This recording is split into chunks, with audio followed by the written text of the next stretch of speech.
जब उनमें से किसी को बेटी के पैदा होने की खबर मिलती है तो उसका मुंह गम के सबब काला पड़ जाता है और वो अंदर ही अंदर घुटने लगता है, और उस खबर बद के सबब जो वो सुनता है लोगों से छुपता फिरता है, सोचता है कि आया जिल्लत बर्दाश्त करके लड़की को जिंदा रहने दे या जमीन में गाड़ दे। देखो, ये जो तजवीज करते हैं बहुत बुरी है, और उसी की निशानियों में से है कि उसने तुम्हारे लिए तुम्हारी ही जिन्स की औरतें पैदा की ताकि उनकी तरफ माइल होकर आराम हासिल करो, और तुम में मोहब्बत और मेहरबानी पैदा कर दी। जो लोग गौर करते हैं उनके लिए इन बातों में बहुत सी निशानियां हैं, और औरतों का हक मर्दों पर वैसा ही है जैसे दस्तूर के मुताबिक मर्दों का हक औरतों पर है। अलबत्ता मर्दों को औरतों पर एक दर्जा फजीलत है, और अल्लाह गालिब है, साहिब हिकमत है।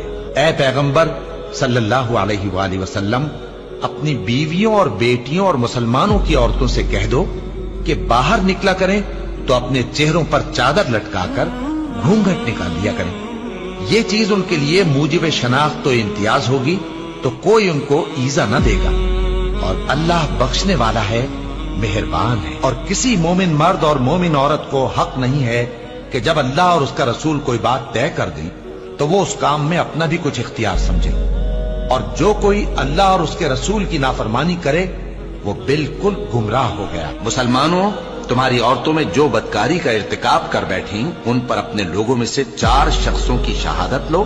अगर वो उनकी बदकारी की गवाही दें तो उन औरतों को घरों में बंद रखो यहां तक कि मौत उनका काम तमाम कर दे, या अल्लाह उनके लिए कोई और सबील पैदा करे।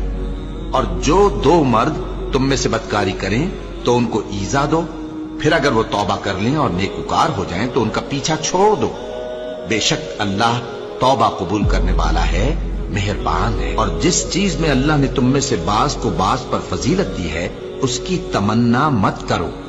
मर्दों को उन कामों का सवाब है जो उन्होंने किए, और औरतों को उन कामों का सवाब है जो उन्होंने किए, और अल्लाह से उसका फजल व करम मांगते रहो।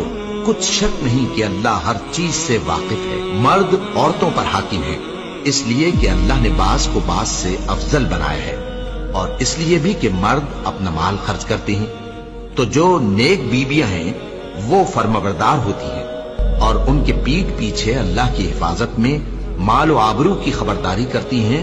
और जिन औरतों की निस्बत तुम्हें मालूम हो कि सरकशी और बदखुई करने लगी हैं तो पहले उनको ज़बानी समझाओ, अगर न समझें तो फिर उनके साथ सोना तर्क कर दो।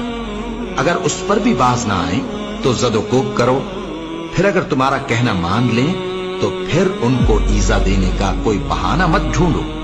बेशक अल्लाह बहुत ऊंचा है, बड़ा है। मोमिनो, तुमको जायज नहीं कि जबरदस्ती औरतों के वारिस बन जाओ, और देखना इस नीयत से कि जो कुछ तुमने उनको दिया है